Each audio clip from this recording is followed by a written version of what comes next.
prezado estudante, seja bem-vindo a mais esta aula, cujo tema são sinais senoidais. Se não, vejamos a representação com números imaginários.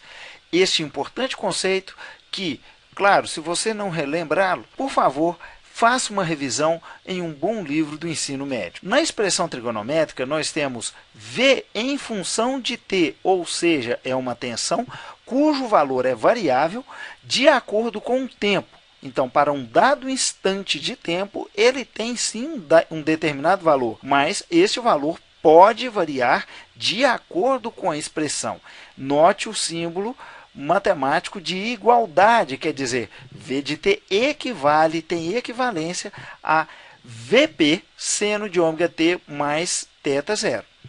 Relembrando o que nós já vimos sobre sinais senoidais, Vp é um módulo, ou seja, a distância da origem até o ponto, ou ainda a tensão de pico, o valor máximo que esta expressão obtém. Seno de ômega t. O ômega, então, é a minha frequência angular.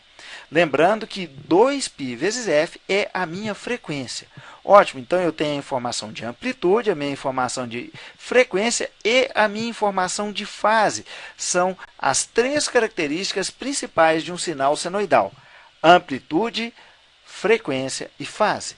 A expressão em números imaginários eu posso representá-la de duas formas principais. Existem outras, claro, mas principalmente a forma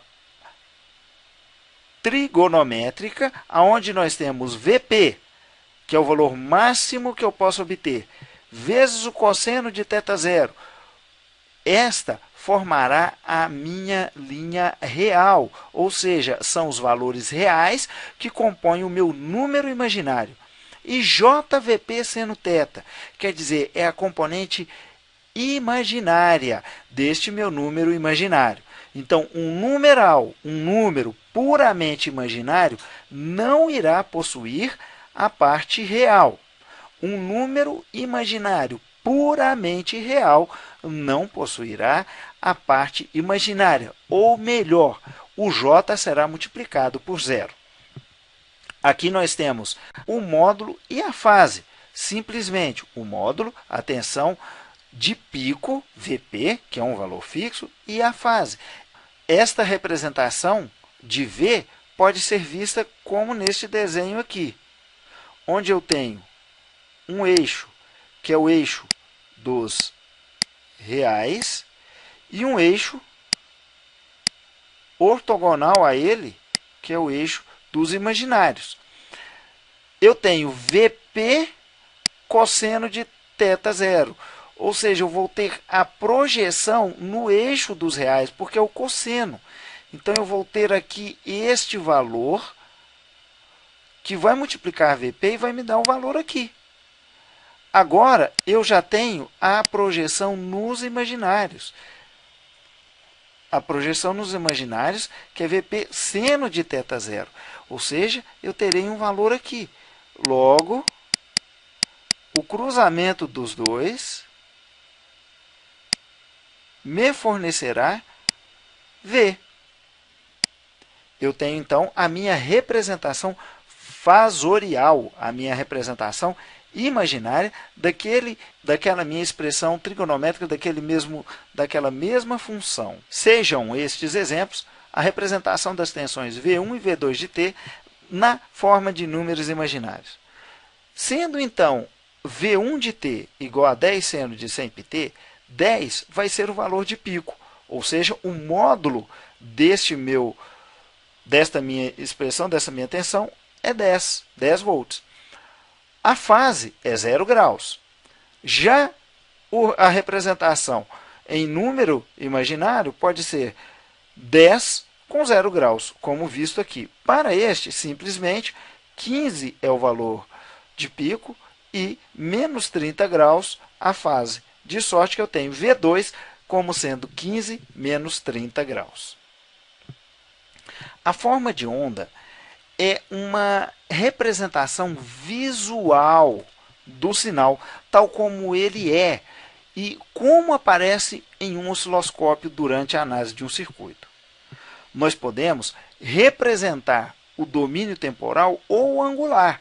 Qual dos dois deve ser escolhido? Aquele que me mais aprouver, aquele cuja representação vai facilitar uma dada análise. Então, isso vai depender muito da aplicação. E estas aplicações nós veremos ao longo de nosso curso. O diagrama fasorial ele representa o fenômeno graficamente de forma mais simplificada que a forma de onda, permitindo inclusive operações de soma e subtração de vários sinais. Como assim?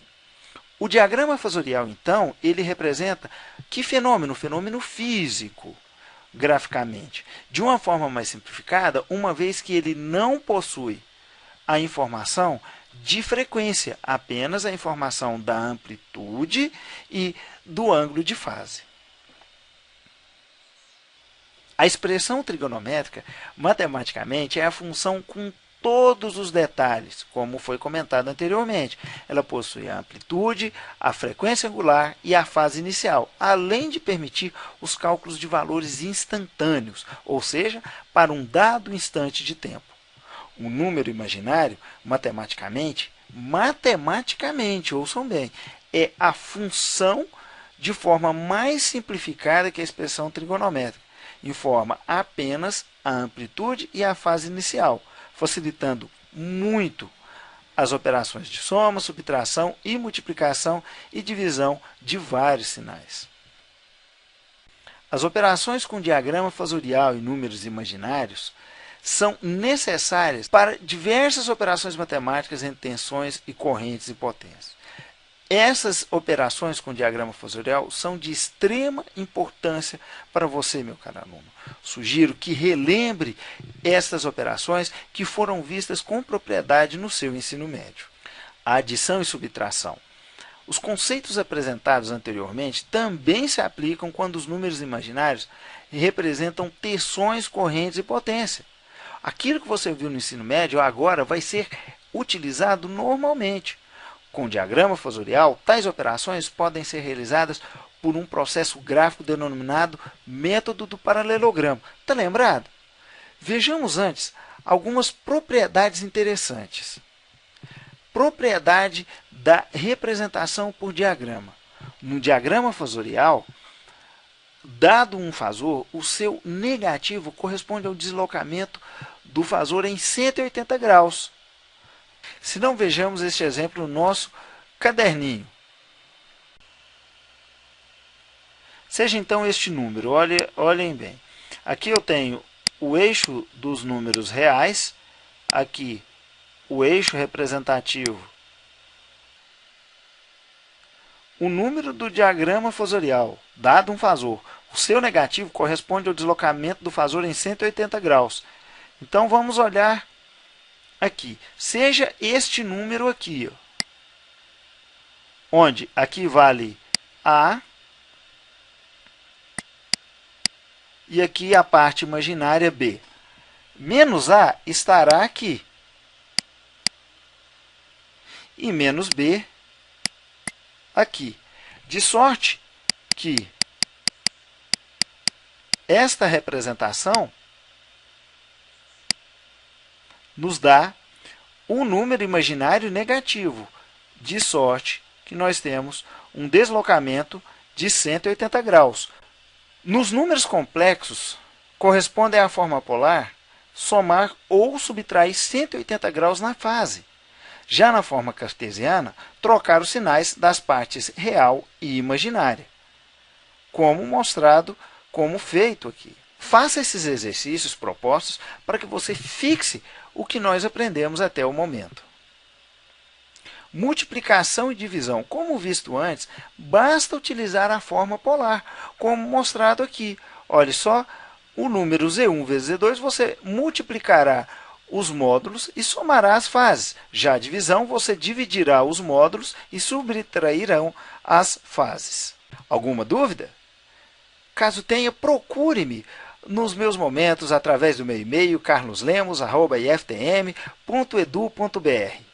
Um bom alicerce colabora para formar excelentes profissionais. Lembre-se disso. Um grande abraço e até a próxima.